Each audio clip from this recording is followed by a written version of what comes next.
Alright, baby cakes, today is the 13th. So let's read a book from A Year Full of Stories for the 13th.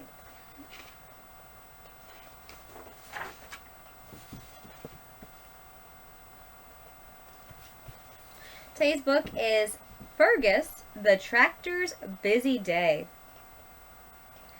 Malcolm was in the farmyard bright and early. "We're going to be busy today," he told Fergus the tractor. First, Malcolm hitched a trailer to the tractor. Then he climbed into the cab and started the engine. Fergus had a powerful engine and great big wheels. They drove to the orchard and found the fruit pickers already hard at work, picking apples and putting them in boxes. "Let's load up," said Malcolm. He steered Fergus slowly between neat rows of apple trees, stopping every row and then to load boxes onto the trailer. When it was full, they set off for the market, down the lane, past the school, and into town. By late afternoon, the load had been safely delivered. As Fergus hurried back to the farm, the empty trailer rattled along behind.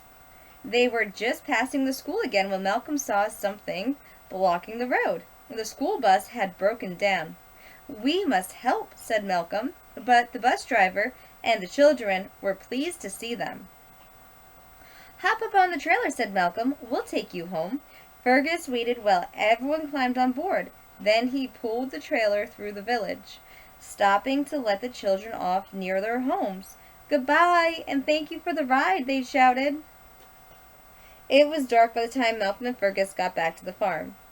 "What a busy day," said Malcolm, giving Fergus a pat on the hood. "I think we both will sleep well tonight." Now, Fergus is a tractor, right? Fergus is a tractor, so he is giving an inanimate object, one that doesn't have a speech, right, to be able to communicate. I do think that everything has feelings. Everything is made of atoms. When Mama used to walk down the street, she used to say sorry to every single piece of the sidewalk that she stepped on, because I felt like I was pressing down on the atoms within the system of the universe that was like, "I'm sorry, I'm sorry, I'm sorry, I'm sorry," as I was stepping down the street even. So, it's an inanimate object, which is what Fergus is. He's a tractor. But this little boy, Malcolm, he is giving that tractor lots and lots of feelings, isn't he? Alright, let's read from The World's Best Fairy Tales. Our next book in The World's Best Fairy Tales is The Little Fir Tree. What does this story tell us? To be grateful for what we have while we're in that moment. This little fir tree goes through so much, and in the end, it's like, "Oh, okay, I'm ready to be a tree now." And it's the end of its life, right? We have to be grateful in every single second of our time. Alright, the little fir tree. There was once a pretty little fir tree in the forest. It grew in an excellent spot, for it could get sun and plenty of air, and all around it grew many tall companions, pines as well as firs. The little fir tree's greatest desire was to grow up. It did not care about the warm sun and the fresh air, or notice the pleasant children who ran about chattering when they came out to gather wild strawberries and raspberries. Often they could fill a whole basket full and would string them up on a straw. Sometimes they would sit down by the little fir tree and exclaim, "What a sweet little one this is." The tree did not like that at all.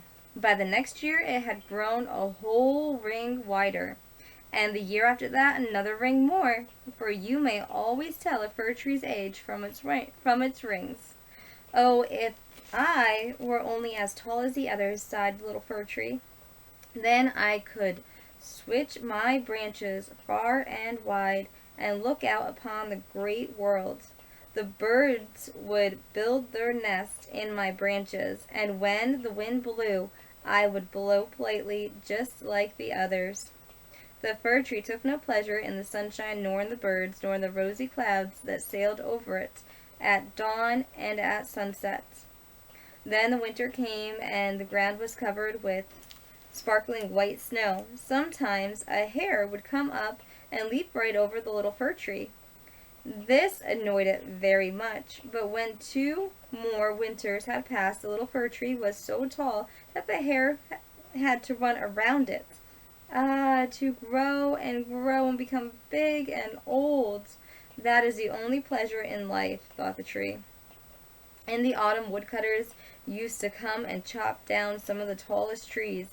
This happened every year, and the little fir tree would shiver as the magnificent trees fell crashing to the ground.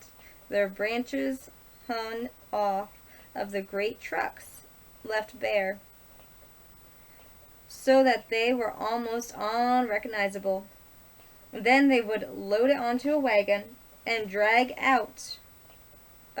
dragged out of the forest by horses. Where are they going? What will happen to them? Thought the fir tree. In the spring, when the swallows and storks came, the fir tree asked them, "Do you know where they were taken? Have you met them?" The swallows knew nothing about them, but a stork nodded his head thoughtfully, saying, "I think I know. I saw many new ships with splendid masts, and I flew from Egypt. I imagine those must be the trees you mean. They had the scent of the fir about them. Ah, they were grand, grand. Oh, if I were only big enough to sail over the sea, too. What sort of things is the sea? What does it look like?" asked the fir tree. "It would take much too long to tell you all that," said the stork. And off he went. "Rejoice in your youth," said the sunbeams. "Rejoice in the sweet growing time in your young life within you." And the wind kissed it, and the dew wept tears over it, but the fir tree did not understand. Towards Christmas time, quite a few of the little trees were cut down, some not as big as the young fir tree, or just the same age. And now it had no peace or rest, for lodging to be away. These young trees, which were chosen for their beauty, did not have their branches cut off. They were stalked onto carts and dragged out of the forest by horses. "Where are these going?" asked the fir tree. "They are no bigger than I am, and I was even much smaller. Why do they keep their branches? Why are they being taken?" We know, twittered the sparrows. "Down there in the city we have pecked at the windows. We know where they go. They are set up in the greatest splendor and magnificence you can imagine. We have looked in the windows and seen them plated in the middle of a warm room and adorned with the most beautiful things, golden apples, sweets, toys, and hundreds of candles." "And then?" asked the fir tree, trembling in every limb with eagerness. "What happens then?" "Oh, we haven't seen them anything more than that, but that was simply wonderful." "Am I too destined for the same brilliant future?" wondered the fir tree excitedly. "That is even better than sailing over the sea. I am sick with longing. If it were only Christmas. I am as tall and grown up now as the ones that were taken away last year. If I were only in that warm room with all that splendor and magnificence. Oh, I am pining away. I really don't know what's the matter with me." "Rejoice in us," said the air and the sunshine. "Rejoice in your fresh youth, out here in the open air." But the fir tree took no notice and just grew and grew. There it stood, fresh and green in winter, and in summer all those who saw it said, "What a beautiful tree." And the following Christmas it was the first to be cut down. The axe was deep into the core. The tree fell to the ground with a sigh. It felt bruised and faint. It could not think of happiness. It was sad at leaving its home, the place where it had grown up. It knew, too, that it would never again see its dear companions, or the shrubs and flowers, perhaps not even the birds altogether. The parting was not pleasant. When the tree came to, it found itself packed in a yard with other trees, and a man was saying, "This is perfect. This is the one we will take."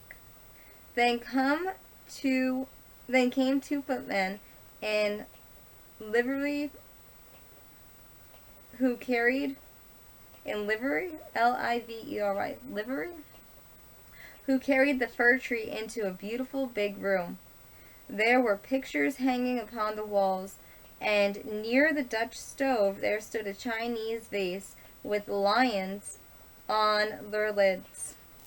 There were armchairs, silk-covered sofas, large tables laden with picture books, and toys worth lots and lots of money.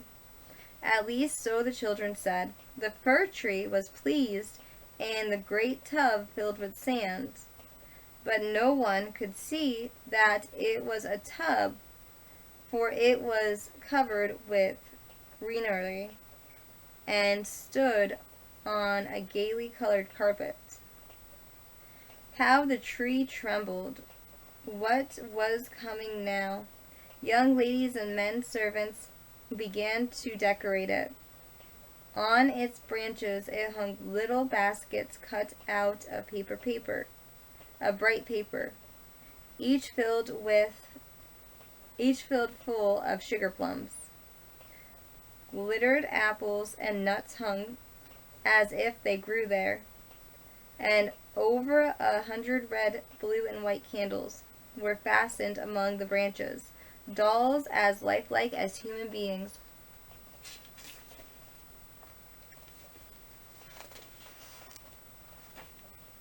The fir tree had never seen any before. Were suspended among the branches, and at the top was fixed a golden tinsel star. It was glorious, quite gorgeous. Tonight, they all said, tonight it will be lighted. Ah, thought the tree, if only it were evening. If only the candles were already lit. What will happen then? I wonder whether the tree will come from the forest to see me, or if the sparrows will peck at the windows. Am I to stand here decked out thus through winter and summer?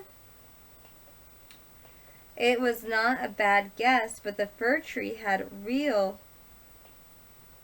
barkage from sheer longing. And bark ache in trees is just as bad as headache in human beings. At last the candles were lighting. With what glittering splendor! The tree quivered so much in all its branches that one of the candles singed a twig. "Take care," cried one of the young ladies, and they extinguished that candle. Now the tree did not even dare to quiver. It was really terrible. It was so afraid of losing any of its ornaments, and it was quite bewildered by the radiance. Then the folding doors were opened, and a crowd of children rushed in so excitedly it seemed as if they would overturn the whole tree, while the older people followed more calmly. The children stood peacefully still, but only for a moment, and then they started to shout with excitement and dance around the tree, and snatch off one present after another.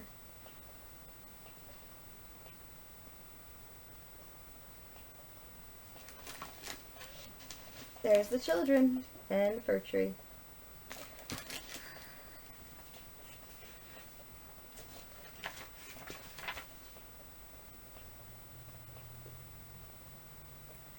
Staying here under cover till the spring. How thoughtful they are.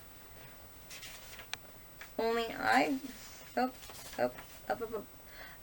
what are they doing, thought the tree. What is going to happen? The candles burned low on the branches, and were put out one by one, and then the children were given permission to plunder the tree.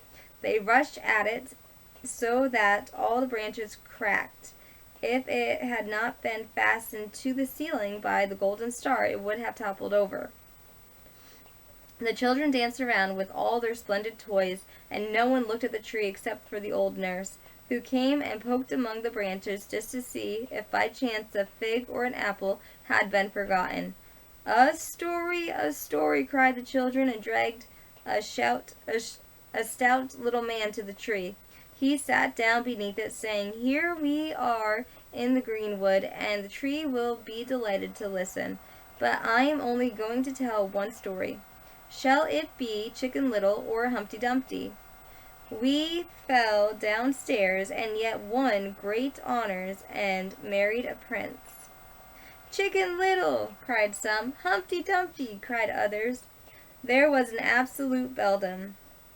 Only the fir tree kept silent, and thought, "Am I not to be in it? Am I to have nothing to do with it?" But it had already been in it and played out its parts. And the man told them about Humpty Dumpty, who fell downstairs and married a princess. The children clapped their hands and cried, "Another! Another!" They wanted the story of Chicken Little too, but they had been satisfied with Humpty Dumpty. The fir tree stood quite astonished and thoughtful. The birds in the forest had never related anything like that. Humpty Dumpty fell downstairs and yet married a princess. Yes, that is the way of the world, thought the tree, and it was sure it must be true because such a nice man had told the story. Well, who knows? Perhaps I shall fall downstairs and marry a princess. And it rejoiced, thinking that the next day it would be decked out again with candles and toys, tinsel and fruit. Tomorrow I shall quiver again with excitement. I shall enjoy all my splendor. Tomorrow I should hear Humpty Dumpty again, and perhaps Chicken Little too. And the tree stood silent and think thoughtfully through the night.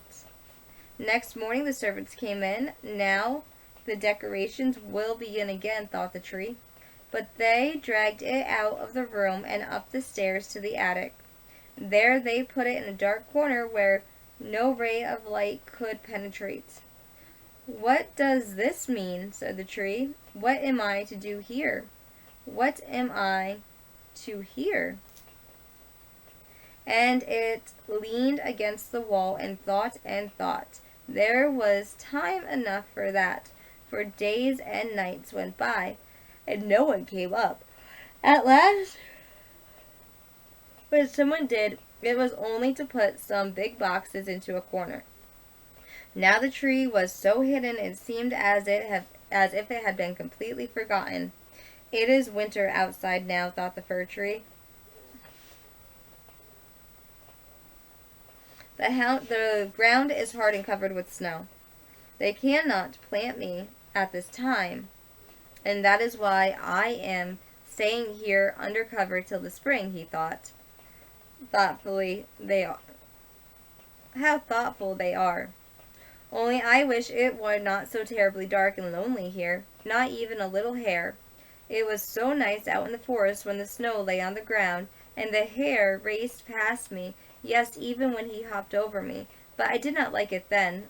The loneliness up here is more than I can stand. "Squeak, squeak," said the little mouse, scrambling out, followed by the second.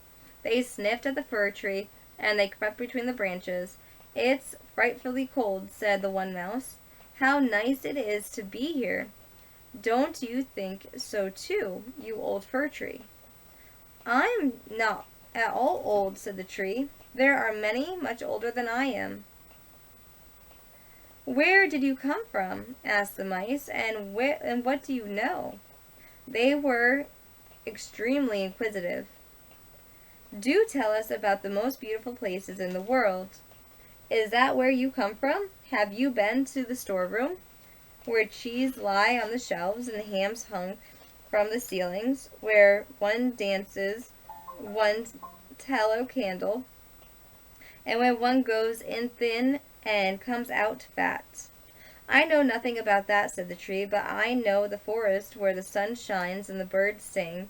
And then it told them all about the young days, and the little mice had never heard anything like that before. "Oh," they said, "how much you have seen!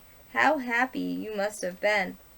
"I," said the fir tree, and then thought it over. "Yes, on the whole, those days were happy times," but it went on to tell them about the Christmas Eve when it had been adorned with sweets and candles. "Oh," said the little mice, "how lucky you have been, you old fir tree." "I'm not old at all," said the tree. "I just came out of the forest this winter. I am just a little backwards, perhaps, in my growth." "How beautifully you tell stories," said the little mice. And the next evening they came with 4 others who wanted to hear the tree story. And it told still more, for it remembered everything so clearly, and said, "These were happy times, but they may come again. Humpty Dumpty fell down the stairs, and yet he married a princess. Perhaps I shall marry a princess." And then it thought of the pretty little branch tree that grew out of the forest, and it seemed to the fir tree that it was a real princess, and a very beautiful one too. "Who is Humpty Dumpty?" asked the little mice, and then the tree told the whole story. It could remember every single word, and the little mice were ready to leap to the topmost branches out of sheer joy. The next night many more mice came, and on Sunday even 2 rats appeared. But they did not care about the story, and that troubled the little mice, for now they thought less of it too. So that is the only story that you know?" asked the rats. "The only one," answered the tree. "I heard that one on my happiest evening, but I do not recognize them. But I did not realize then how happy I was." "That's a very dull story. Don't you know one about bacon or tallow candles? A storeroom story?" "No," said the tree. "Then we are much obliged to you," said the rats, and they went back to their friends. At last the little mice went also, and the tree said, singing, "Really it was very pleasant when the lonely little mice sat around and listened. They were lively little mice. Well, I told them stories. But now that's over, perhaps I should think of the time when I shall be taken out of here." But when would that happen? Well, it happened one morning when the servants came up to tidy up the attic. The boxes were set aside, the tree was brought out and thrown rather roughly on the floor. Then a servant dragged it off downstairs, where there was daylight once more. "Now life begins again," exclaimed the tree. It felt the fresh air, the first sunbeams, and there it was out in the yard. Everything happened so quickly that the tree forgot to think of itself. There was so much to see all around. The yard opened on the garden, full of flowers. The roses were so fragrant and pretty, hanging over the little trails. The little trees were in blossom, and the swallows flew about saying, "Quivery, quiveret, my love has come home." But it was not the fir tree they meant. "Now I'm really going to live," said the tree, joyfully stretching out its branches wide. Alas, they were dry, withered, and yellow, and it was lying on a corner among the weeds and nettles. The golden star was still fastened to its top, and it glittered in the bright sunshine. Some of the merry children who had danced so gaily around the tree at Christmas were playing in the yard. One of the little ones ran up and tore off the golden star. "Look what was left on the ugly old fir tree," he cried.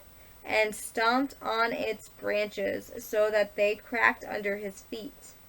And the tree looked at all the splendid and beauty of the flowers and the garden, and they looked at itself and wished that it had been left lying in the dark corner of the attic.